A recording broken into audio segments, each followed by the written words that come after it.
Yes, somebody is here. Yes, keep watching. Although it's not visually an interesting video, this one should be the content.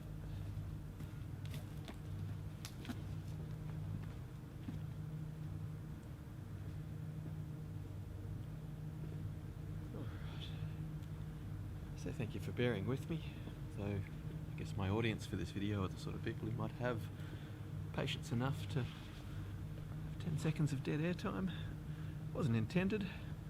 Must admit I'm not very familiar with the tool we're using right now.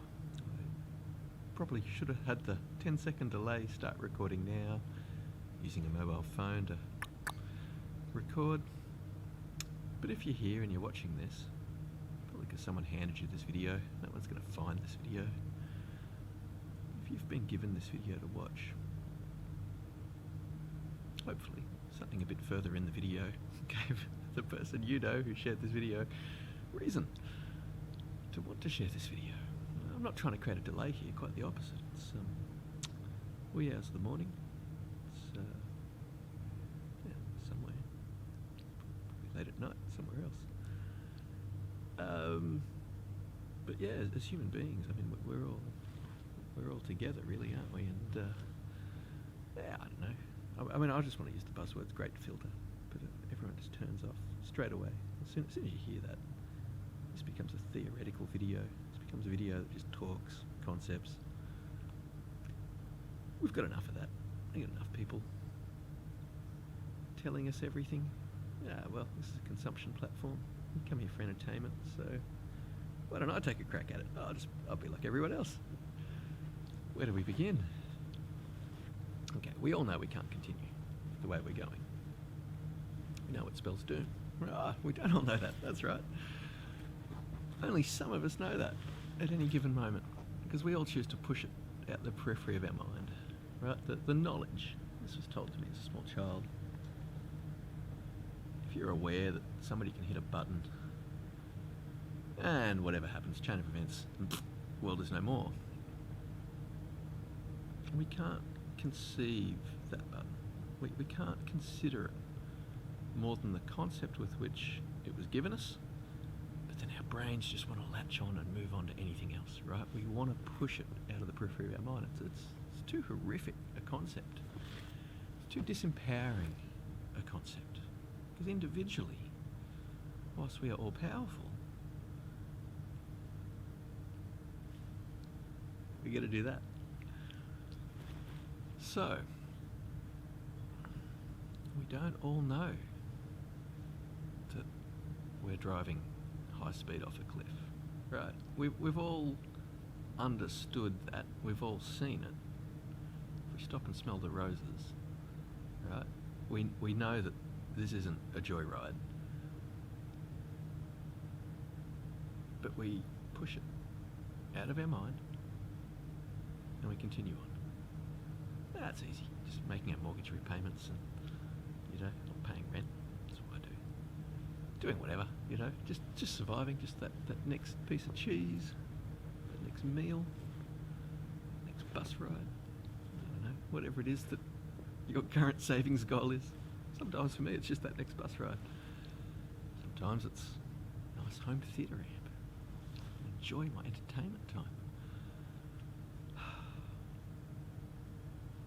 How fast are we driving off this cliff? We don't know. I mean, we do know. We don't know when the topple will begin. I mean, it's already begun if we don't turn around. And that's where I want to use the buzzwords "great filter." Because we need to get past this next challenge to civilization. If as a collective group we're all to continue as a race, as a human race, if we're to continue racing. We haven't really got anyone to compete against. It's the concept of death, really. We don't want to be there. We choose everything else. But we don't seem to stop. We don't seem to go, I've had enough. I've had my fill. I better share some for the next person. Some of us do. Those people don't run companies. In order for a company to be profitable, it's got to put people last, right? So we push all of the narcissists and the sociopaths and, dare I say, psychopaths right to the very top of essentially our economy as politicians. Right? If we don't pay politicians well, we get people that are just, well, if we pay them too well, we get people who turn up looking for a wage. If we don't pay them well enough, we don't get people qualified to do the role, arguably, to lead a nation's economy up. So we get this crazy dilemma where we don't wind up with statesmen at the top pushing for our countries and doing well. And even if we did in the past, that was one thing, but now companies are bigger than countries. So really it's whichever political members are working with the big companies are the people that up the top. And well, why does this matter? Okay, well it matters because as of a couple of years ago we weaponised medicine. It's only one of about 7 major issues that we have in terms of creating a criminal opportunity for, I don't know, the world to go downhill very quickly. Well, there's lots of them. There really is.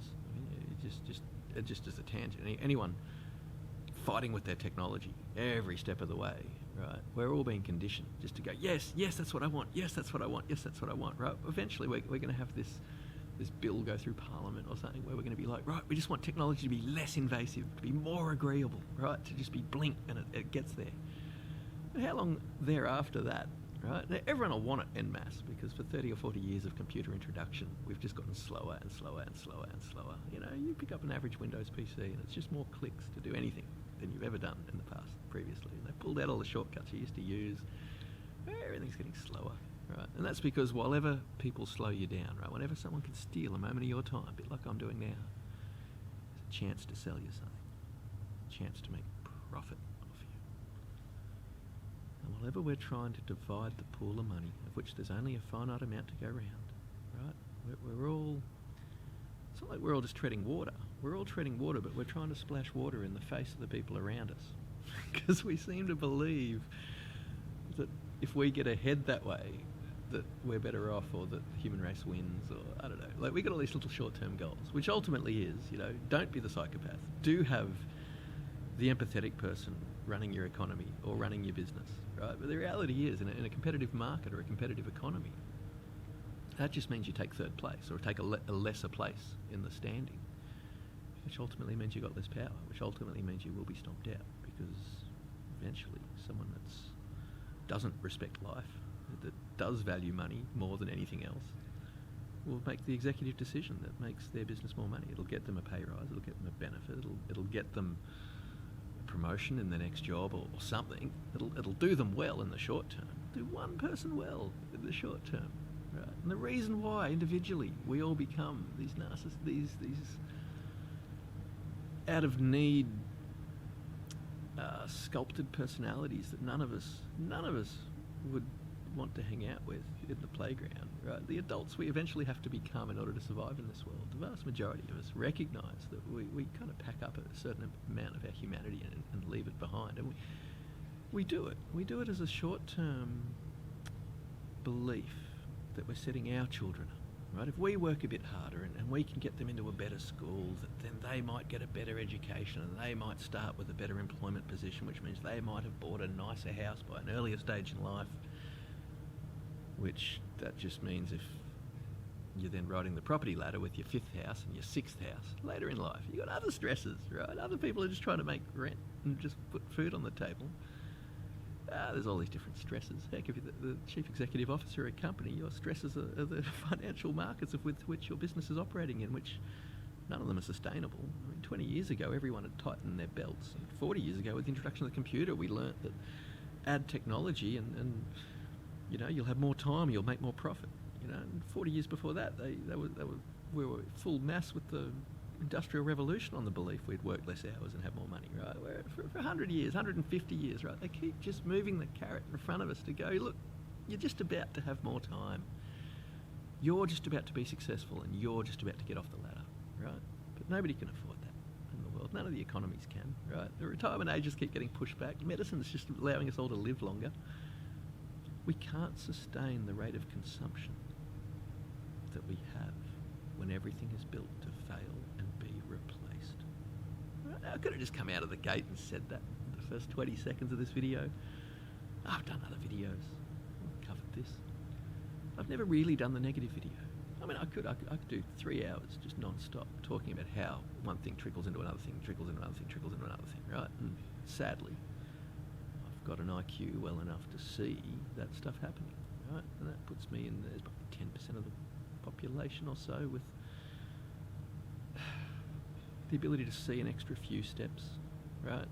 Anyone with an IQ greater than 110, 120, whatever, you know, you pass school, you've got the ability to, you've learned all these skill sets, right? You've learnt the ability to read a paragraph and gain context using keywords. You've learnt all these skills, right? We're glorified. Yeah, we're factory workers, right? We've all gone through the system to learn how to be employable, right? But we get back to that. There's a button that can lead to a chain of events that goes, and we all just go, I don't want to know about that, right? The stresses that humanity has in front of us right now, that we have stresses in front of us. I guess the biggest stress is religious.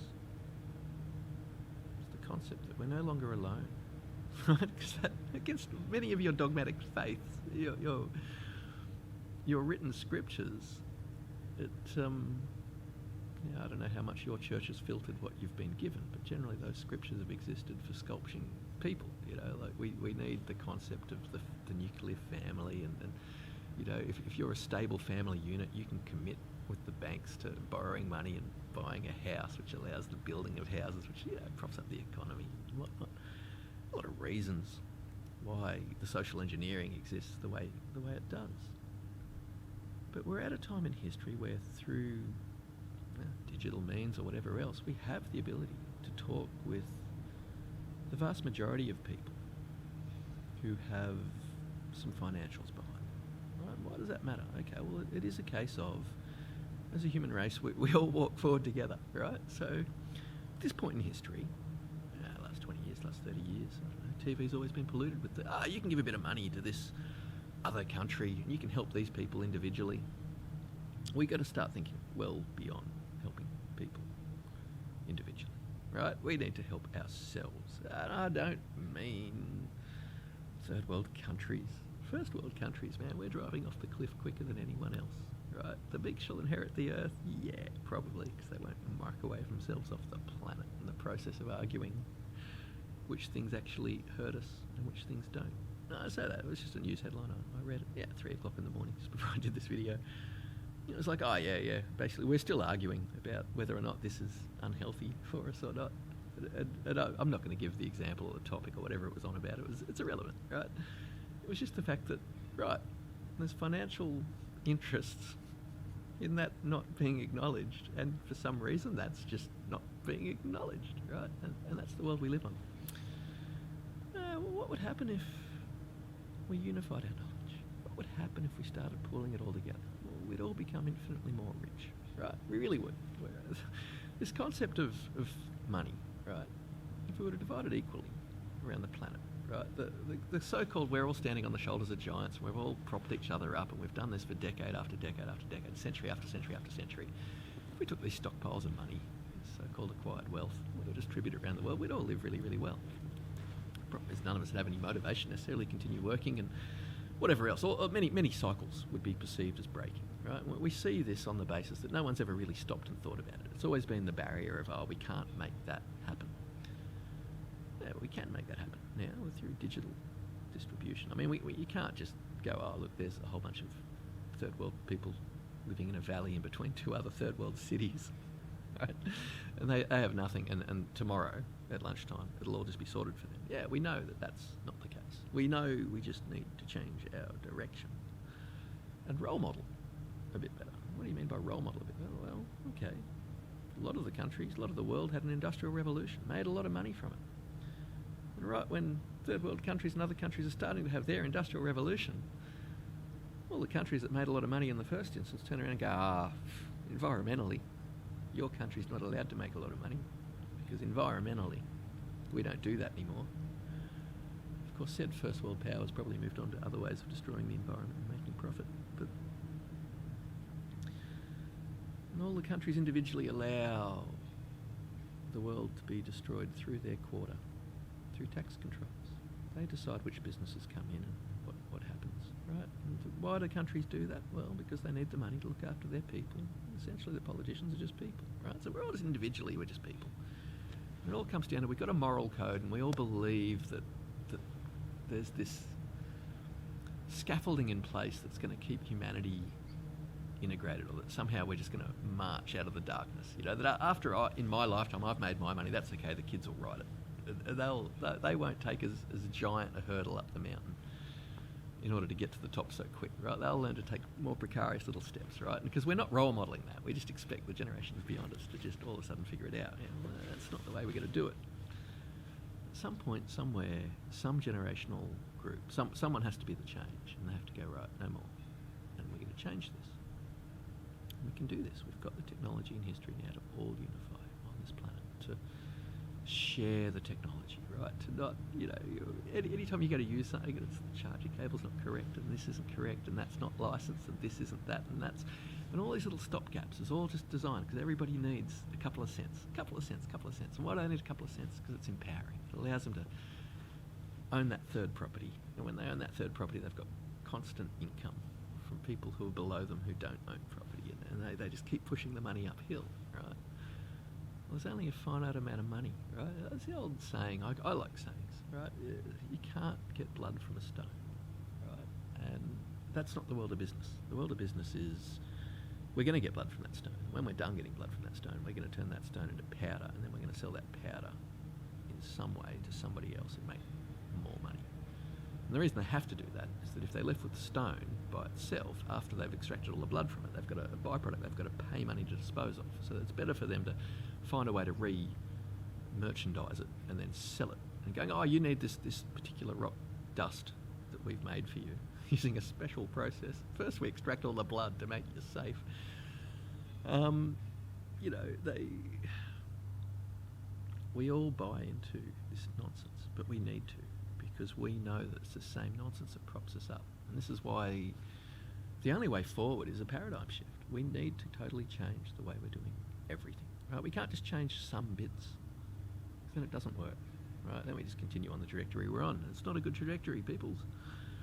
Look, don't get me wrong, I'm filled with hope and positivity, and I constantly see evolutions and breakthroughs in sciences, which all sorts of cut-off points where we're going, oh, no, we don't have, you know, our forests aren't creating enough oxygen, and then somebody comes up with a method to create streetlights for your local city, which use a form of like chlorophyll or something, you know, like an algae that puts out just more oxygen in the process of also giving us light. You know, we're not burning fossil fuels to generate, you know, the things we might need, right? So, look, I see technology as a beautiful double-edged sword that so long as we're not trying to capitalise constantly and just pool money in one little spot by one person at any one given time, the ability to bring it all together, we could really achieve some amazing things. So, apologies there, it's probably one of those magic little 7-minute marks, right? A stop, pause. Okay, so you can't really see by setup. I've got a tiny little camera. it's quite a few metres away from me, and it's got a little flip around screen, so I can just see a little light in the far distance. I can almost see an audio bar on the screen, you know. And I'm just down at like the local, there's a library nearby, just down in the local amphitheatre, trying to, this is my Greek chorus. Best committee is a committee of one. I'm sitting here, preaching to everyone, not getting voted out, so I must be doing all right. But look, I've come down to do another punt right now, and I'm just trying to pull myself out of this video for a second to just make you deeply aware, like, oh, this is just a regular human being, just regularly talking on the camera. It's like, you know that I've been umming and ahhing and tripping over myself and not finishing my thoughts. I'm not reading from a script or anything. This isn't a TED talk. But it could have the power of a TED talk. I mean, let's face it, for all the things that go viral, for all the times when we as humans decide, that deserves to be looked at more, we're going to raise that one up into the light, right? We're going to put that one up into the light, or we're going to look at that some more, and then we're going to look at that some more, and then oh no, they're no longer flavour at the moment, so we're just going to keep talking about these guys, right? But we decide, we vote. We vote with our eyes, right? It flows, retention goes, right? We all choose what we elevate up the popular presses. And conceptually, we don't have a mindset where anyone sold us, here's a way forward, right? We're basically all raised low socioeconomic, right? There's a small percentage of people that are raised a little bit differently, and they're raised with the knowledge that they've got wealth and to follow their creative pursuits and to follow happiness, right? But everyone else, generally, we're told by our parents in one hand or one breath, be happy. And then with every other aspect of our life, which is go to school and learn how to be a factory worker, and you know, just settle on this path where you don't necessarily have happiness, but you don't have unhappiness because you've got a roof over your head and you've got food, you know, the hierarchy of needs are kind of being met. But it all falls apart, irrelevant of how much money you got. And I've just tangented, my apologies, because it doesn't matter whether you're being hoodwinked to believe that you've got a path forward and success in life and you can work really hard and you'll eventually maybe own your house, or eventually maybe you'll own several houses, depending on whether you see yourself as low, medium or high socioeconomic. But it's all irrelevant, right? Because even the people at the top, right, even right now, if you were to put all your money together and if you were just to continue on the way we're going and not try to change our way at all, and just believe that the way it's been working will at least get us another 20 years or another 10 years, or the stresses that you got going on, and just push them out of your periphery and just survive another week. And just another week of what we've been doing, that's fine. No, it isn't. It's another week where we slip further, and then we're gonna drive back further to get back on a proper highway, which is going to look after the human race. Right, we're on the back roads and we're lost, and we're not asking for directions because we all believe that whenever we're lost, we can actually make more money off other people, selling them water and selling them umbrellas and selling them like the primary resources needed to survive the current scenario. Right? That's business, meet needs. We actually have different needs. As a human race, our needs are completely different. Right? Now, needs, once we go intergalactic, which, let's face it, we are. I mean, we all know there's aliens around us. Heck, depending if you call them aliens or not, there's terrestrials, you know, probably underneath us as well. Heck, anyone that, I mean, I grew up resolutely Christian dogma, and even I find it very hard to not see when reinterpreting the Bible, and you kind of have to reinterpret it. Well, you have to interpret it with the eyes. Any Bible, any book, any text you read, you have to interpret based on the knowledge you currently have and understandings. And, you know, it's pretty easy to see that humans might just be one of several races that have sentience in the current pantomime of the play, you know, that we're all experiencing right now, right? And we see the media and the news at the moment, and there's clearly this talk of conceptually aliens are all about to be honest, you know, and so that fiscally is profitable for government agencies, anyone that needs the population to be controllable. You know, that's fantastic. Here's the next dilemma, and we can plan for it, and we can create situations that'll work for us. Or we as the people can collectively build a planet that hopefully passes whatever great filter is needed, whereby the rest of the universe decides that maybe our sandbox isn't toxic, maybe our sandbox isn't so dangerous, maybe human ability is penchant for destruction just to make a dollar, you know, and this ability to drive off a cliff and look at the cliff as we're approaching it and just close our eyes at the last second and just go, right, that's what we're doing. That's what everyone in the universe is looking at us doing. Right? We're not showing ourselves as being smart. We're not showing forethought or any of the things that our brain is capable of doing. We don't seem, when there's a fear-based reality holding us down, we don't seem to be able to jump out of that bubble. That's pretty significant. It's the largest part of the human race turning around and becoming the best we can be. All comes from the removal of fear. It really does. Courage. As an average energy field across the entire planet, we're almost living at that level of courage. Courage